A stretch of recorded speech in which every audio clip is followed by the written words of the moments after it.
NCP এবং জামাতের যে সমঝোতাটা হয়েছে সেটা কেন বিএনপির সঙ্গে হলো না? বিএনপির সাথে সবার সমঝোতা হতে হবে মানে এরকম না বিষয়টা।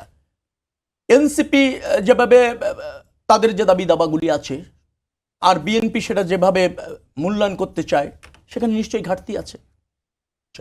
জামাতের এনসিপিকে যতটা ছাড় দেওয়ার সুযোগ আছে, কারণ জামাত কথা বললে কেমন হবে জানি না, উইন করার সিটের সংখ্যা নিশ্চিতভাবে অনেক কম।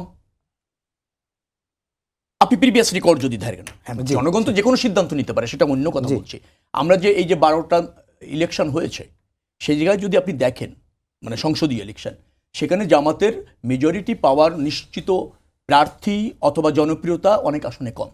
অর্থাৎ তারা সমঝোতার মাধ্যমে এনসিপিকে যতগুলি আসন দিতে পারবে বিএনপি তা পারবে না, কারণ বিএনপির বারবার মেম্বার অফ পার্লামেন্ট হওয়া প্রার্থী আছে, যোগ্য নেতা আছে, প্রতিষ্ঠিত নেতা আছে, বারবার ইলেকশন করেছেন, তাদেরকে মাইনাস করা যায় না এক পেকেও। কিন্তু জামাতের এটা অনেক বেশি আছে বিধায় এনসিপি ওই অপশনটাই বেছে নিয়েছে।